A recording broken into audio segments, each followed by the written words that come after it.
So our next storyteller is a gentleman who, when I approached him backstage and I asked him earlier this afternoon if he were leaving his homeland to never return, what two things he would take with him, he quickly responded, "You give me a kiss and I'll tell you."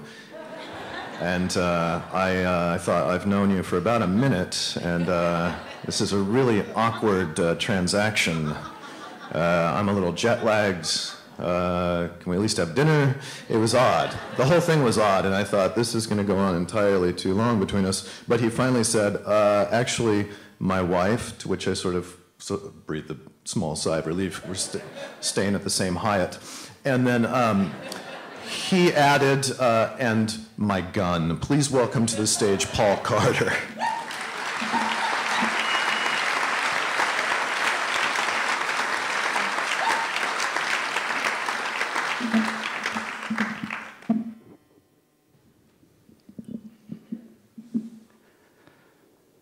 When I was 16 years old, I got my first oil field job. By the time I was 26, I'd been kidnapped, held hostage, got myself in all kinds of trouble. The worst things that could happen in the oil field happened to me then.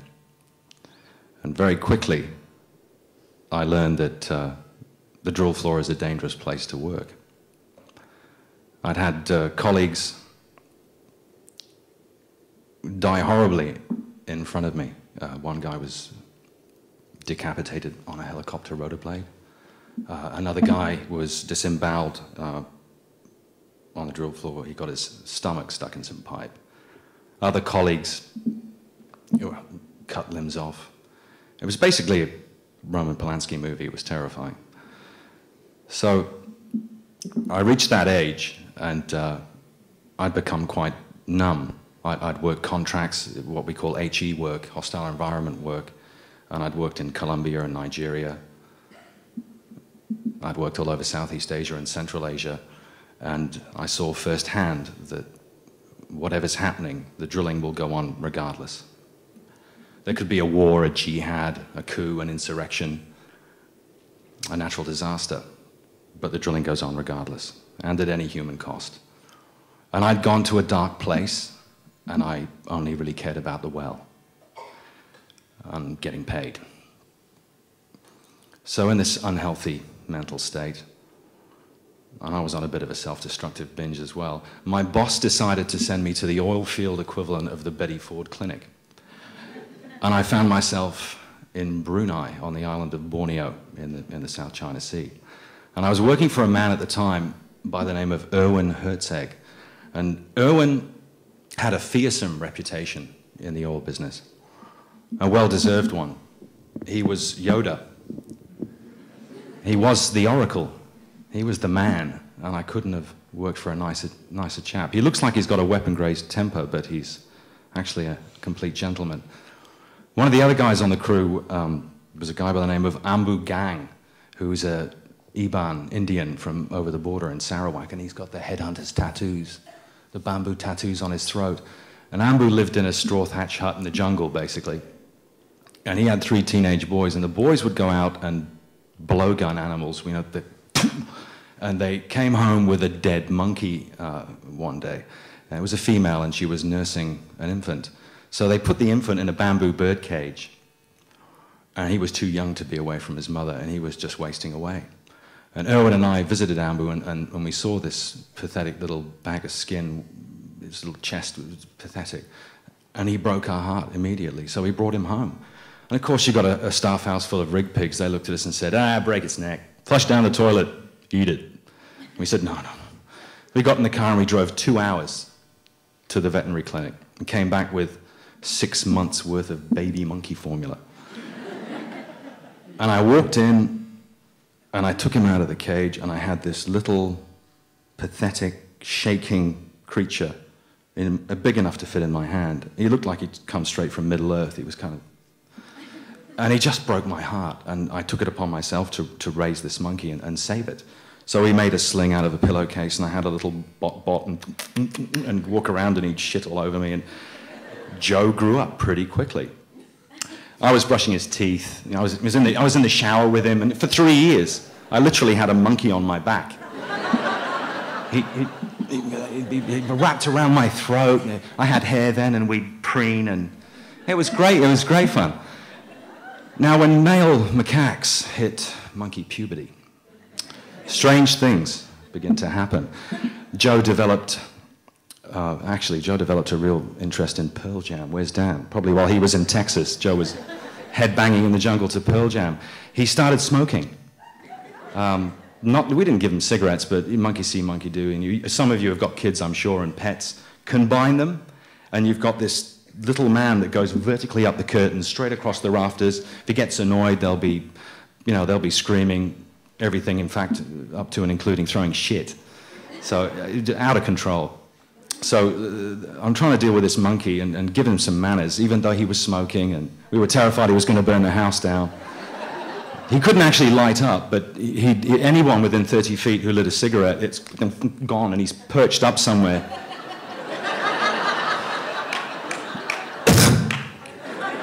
It was horrible, and their butts would, perpetual spot fires were being put out.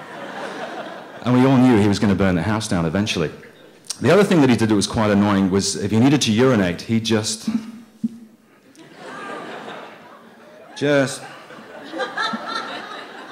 let fly, and the guys got pissed off, so I said, okay, there's nothing else to do in the jungle, I'll teach him how to pee like a man. So I took him into the toilet, and I got him, we're talking about something that big, so I got him on the bowl. And it took about a month just to get him to stand and pee, but it would fly about all over the place. So I had to get him to lean till he's leaning on the cistern, thereby achieving the right angle. Rather like a human male does while urinating with an erection, you know that?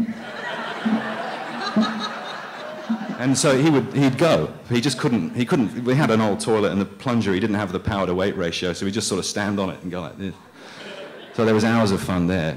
He was a clever little guy. He could mess with the phone, the stereo. His brain box was about the size of a peanut, so he never actually mastered mirrors, which was hilarious, because I put them all over the place, and he'd walk past the mirror and go... He'd immediately back up and then start that. And right in the middle of his delinquency, we had a visit from the drilling manager, and this was a guy who was quite a powerful man, only in his early 50s, and his thing was to visit every rig in the fleet, and we thought, he's not going to come and see us. We're in the middle of the jungle, he's not coming out here. One day, one of the guys came running in and said, he's on the next chopper. He's on finals, he'll be here in 20 minutes. And it's like, shit, get rid of that landmine. Paint that, cover that up. That never happened. Clean up. He arrives, and he brings his wife with him. And she's about 20 years his junior. And she's blonde and Dutch and stunning. Now, Brunei's a fairly strict Muslim country. And part of the reason for us to be there was that there were, it was hard to get legal addictive stimulants, let alone see a woman. And the only women we did see were, Badger Korong. They're completely covered up. There's not even the slightest hint of the female form. And Joe had never seen a woman, other than channel surfing and getting excited at aerobics Oz style. So they walk into our staff house, and we'd built a bar, and we used to smuggle booze occasionally over the border when we could get it. And so I'm pouring her a glass of Chardonnay, trying to make small talk. And I had a dog door for Joe. And Joe ran into the house, and he jumped up on the bar, and I'm in the middle of chatting to her, and she went, oh, what a lovely monkey. And Joe was just staring at her breasts. He was and back to my chest, back to her chest, back to my chest, back to her chest, and then he latches onto her right breast, and she freaks, and the glass hits the ground and shatters, and she's flailing about the place. He runs up her arm, he jumps up on the ceiling fan and commences masturbating. Doing about 5 RPM. There's that. He can do it with his foot, which is really cool. Smoke, drink.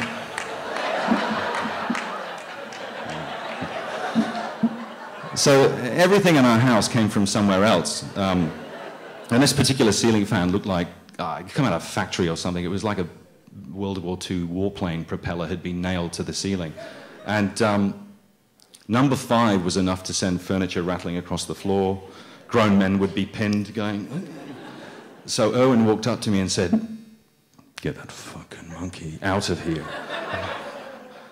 How am I going to get him down? So he marched up to the dial and just cranked it up to number 10. And he's going for it, you know. And finally, he flies off, slams into the wall, slides down the wall, and he'd obviously finished, you know. Mrs. Shell storms out of the house, gets straight back on the chopper. Her husband's folded up. He's crying. He's laughing so hard. He just left.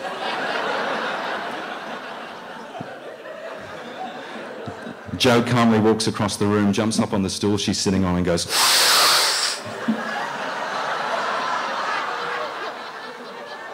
And it was his stool from then on.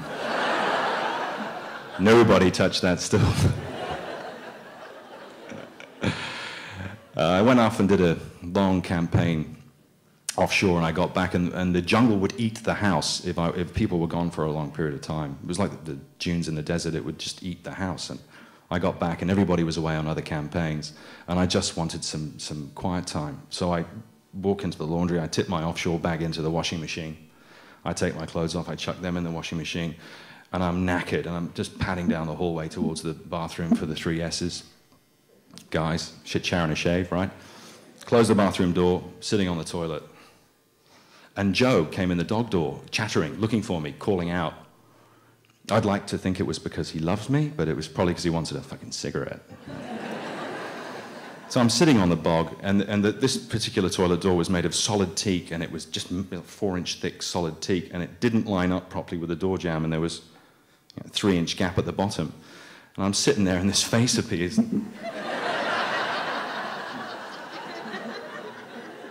I'm like, "Hey, buddy, how you doing?" And the hand's doing this. And so I got some loo roll, and I started sticking it under the door, and we were playing a game. We would play games like that all the time. Then he jumps up on the door lock, and the key was on the outside. He turns the key in the lock, fucks off with the key, doesn't he? So I'm over at the edge of the door, and this bathroom's a concrete box. I'm not tunneling out of there. I'm stuffed, basically.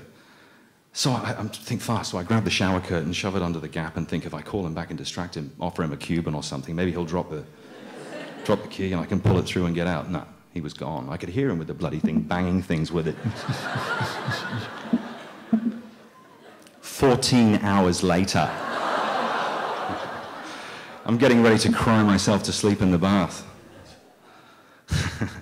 Finally figured it out and got the hooks that the shower curtain was on, straightened them out, knocked the pins out of the hinges. I couldn't Starsky and Hutch the door out. It opened inwards. Finally, I stagger into the hallway, and he's sitting there with the key on the lounge, channel surfing. And sees me and goes, "Oof," out the dog door. I didn't see him for a week.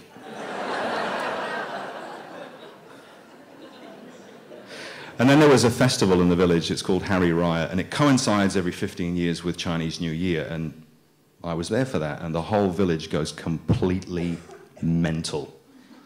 Erwin goes over the border and comes back with whatever he can get his hands on, which turned out to be a trunk full of firecrackers and a bottle of tequila.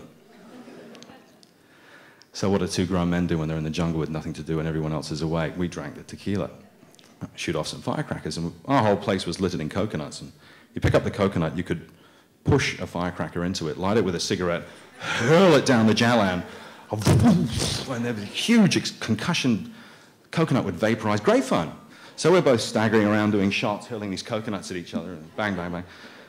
And I got this particularly big one, and I let it go down the road, and Joe went straight between my legs, going after it. I break into a sprint, a drunken sprint, and I'm trying to close the gap. And I didn't get there, and he jumped. He thought it was a game, you know. He jumped up on the coconut, and there's smoke billowing up. Bang!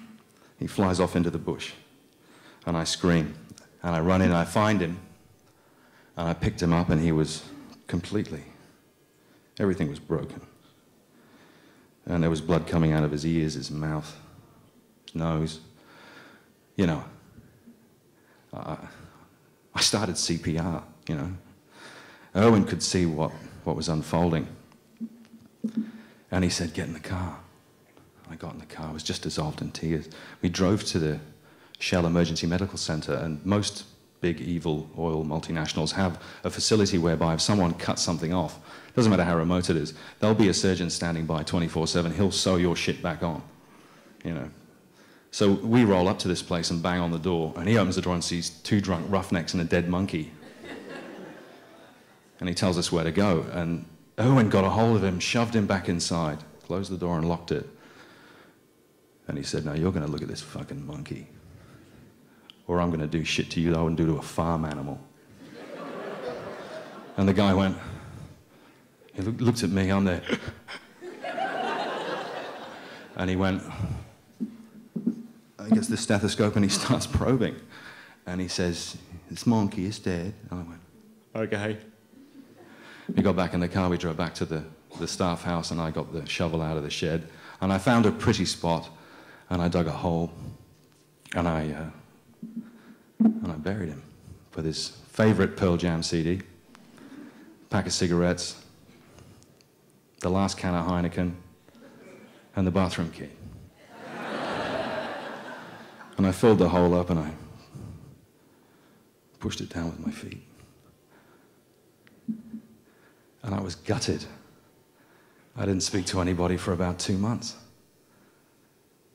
Pretty much immediately went back to Sydney after 3 years in the jungle. It was difficult. And this monkey had really affected me.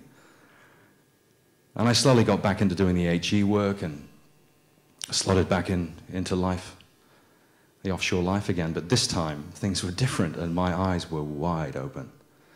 And my brain box was just a sponge, a big filter, and everything went in and went out and down on paper.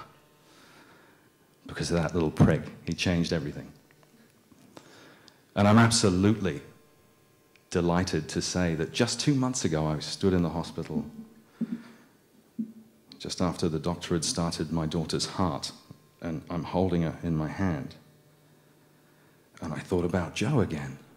But for the first time in 10 years, I felt really good about it. Thank you. Okay, the next storyteller, when I approached her backstage a little bit earlier this afternoon and I asked her what she would bring with her were she to leave home and never return, she simply replied, my passport and glasses. And looked at me like I was an idiot for asking her.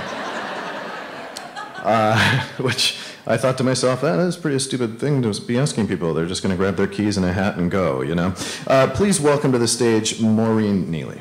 Freely, Maureen Freely.